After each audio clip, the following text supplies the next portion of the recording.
Olá, gente, tudo bem? Eu sou o professor Hugo Matias e gostaria de convidar você para a nossa turma virtual. Vamos lá?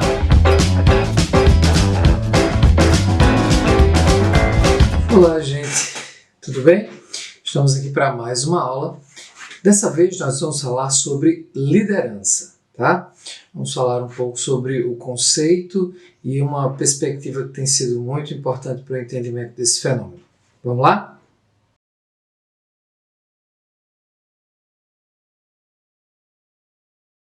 Olha só, gente, ainda estamos falando sobre fenômenos em nível organizacional e a liderança é um importante elemento da dinâmica dos grupos nas organizações de trabalho. Agora a gente precisa definir o que seria a liderança. E a gente vai definir esse fenômeno como sendo a capacidade exercida por alguém para influenciar as pessoas, e influenciar significa orientar o seu comportamento, tá?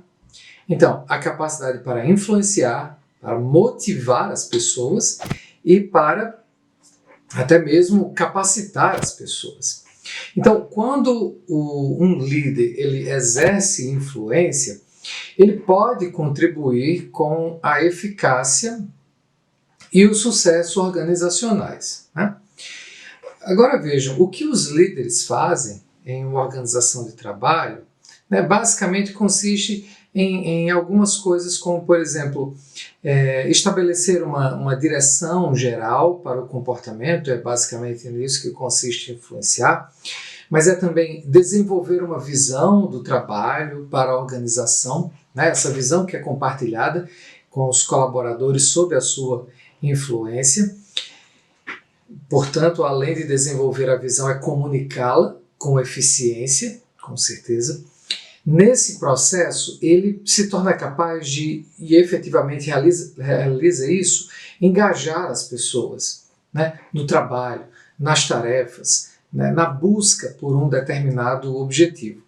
E ele eventualmente tem essa capacidade de inspirar as pessoas à realização do trabalho com excelência, né, no ambiente organizacional. A liderança ela não é sempre vista como um fenômeno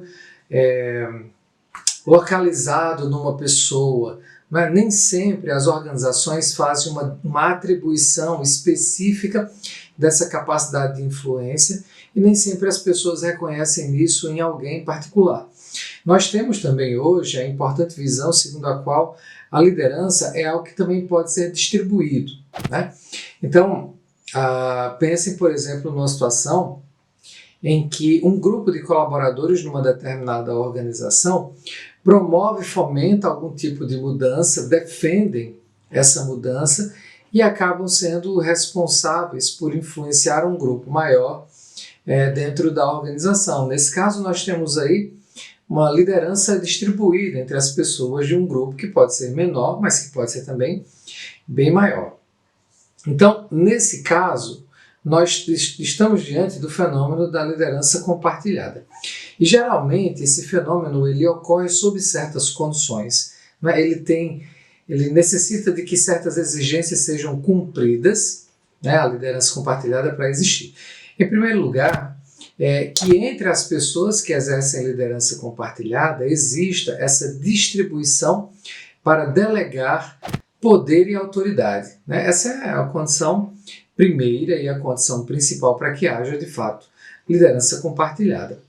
Além disso, dentro de uma organização em que nós podemos contemplar a liderança compartilhada, é importante que haja ali uma cultura colaborativa, que é o contexto fundamental para o compartilhamento da capacidade de influenciar, né?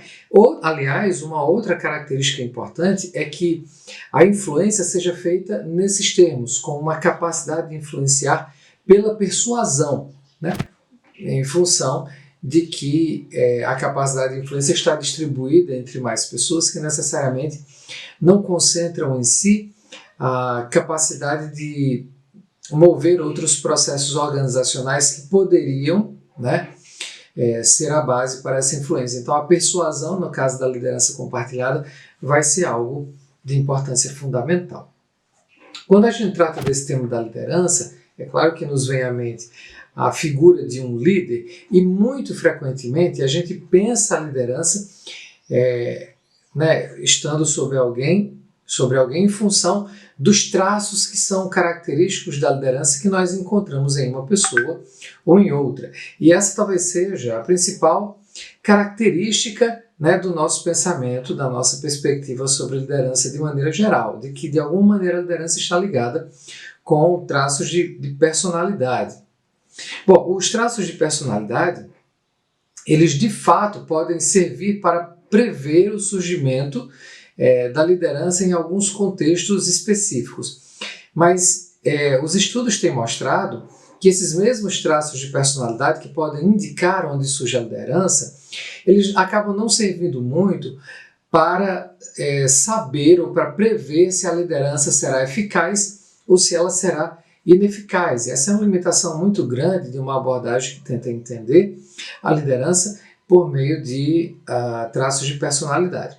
Agora, tem uma outra perspectiva relacionada à ideia de que a liderança envolve certos traços que podem ser encontrados em alguém, que é a perspectiva das competências, Ou seja, elas enfatizam as competências específicas relacionadas com a capacidade de influenciar, portanto, com a liderança.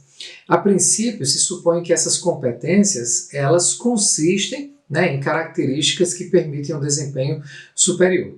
Então, entre elas, estão sim alguns traços de personalidade, mas que vão ter menor importância em função de um conjunto bem maior de outros traços. Em termos de personalidade, a gente pode citar, por exemplo, a extroversão e a conscienciosidade, como sendo traços que vão compor competências importantes para a liderança dentro dessa perspectiva em que nós estamos abordando o fenômeno.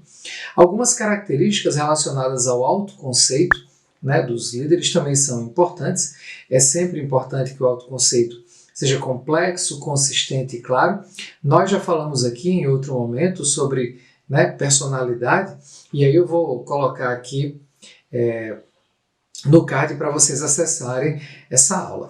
Então, de maneira geral, com relação ao autoconceito, essa competência para liderar, ela envolve, por exemplo, alta autoestima, alta autoeficácia e um locus de controle interno. Tudo isso nessa aula que eu mencionei que vocês vão poder acessar sobre personalidade. Um outro ponto, outro elemento dessa competência no que diz respeito à motivação relacionada, a motivação que nós encontramos nessa pessoa com as competências para liderar. Geralmente ela tem uma motivação interna muito poderosa, uma espécie de instinto que leva à curiosidade. Ela também é muito motivada para o comprometimento, o próprio, e para buscar comprometimento em outras pessoas, e geralmente é alguém bastante orientado para a ação. Um outro elemento importante da competência para liderar é o que a gente chama de integridade. Ou seja, aquela pessoa que tem consistência entre as suas palavras e as suas ações, entre o que ela fala e o que ela faz. É uma pessoa vista pelas outras como honesta e que inspira confiança. Em termos ainda de sua motivação, é interessante que essa é uma pessoa que também ela tem uma espécie de necessidade de poder socializado. Nós também falamos sobre isso em uma outra aula, em que discutimos teorias da motivação. Vou deixar aqui no card também para vocês darem uma olhada. É uma pessoa caracterizada também por um estilo de inteligência, em termos cognitivos, não, porque também existe a inteligência emocional, mas em termos cognitivos a inteligência é bastante prática. Geralmente são pessoas que têm alta capacidade cognitiva, o que envolve alta capacidade de análise e previsão, reconhecimento de alternativas, leitura de cenários. Já muitas vezes pode ser pessoa que tem uma especialidade, um conhecimento aplicado específico muito alto e que tem também muita competência para a resolução de problemas. Ainda em termos de conhecimento, geralmente essas pessoas também têm um conhecimento específico do negócio em que estão envolvidas, sem deixar de compreender muito bem o que é o ambiente externo e uma pessoa que tem intuição para oportunidades. Eu mencionei a inteligência emocional e as pessoas que exercem lideranças também são caracterizadas por esse tipo de inteligência, né? Elas monitoram e discriminam muito bem as emoções das outras pessoas e as suas próprias, elas são sensíveis a pistas situacionais de como as relações humanas estão ocorrendo. Geralmente são pessoas com alto grau de empatia e de capacidade para relacionamentos, né? Tem um conceito muito importante dentro disso tudo que é o de autenticidade, né? Que é quando o líder tem consciência, né? Com relação ao seu próprio autoconceito, da sua liderança, sente-se à vontade com relação a isso e age de modo coerente. Então, os componentes da autenticidade nesses termos são a autorreflexão, a capacidade para retorno, o feedback, né, como uma fonte confiável, compreende a sua própria história muito bem, desenvolve um estilo próprio de influenciar as pessoas, aplica os valores próprios a cada situação e tem uma autoavaliação positiva. Então, de maneira geral, é isso que a gente costuma enxergar no líder. Agora, essa perspectiva tem algumas dificuldades e nós precisamos, então, enriquecer a nossa compreensão da liderança por meio de outras perspectivas concorrentes. Eu espero que tenham compreendido o que a gente falou agora, espero que tenham gostado. Se gostaram, não esqueçam de deixar o like. Gente, valeu, até a próxima!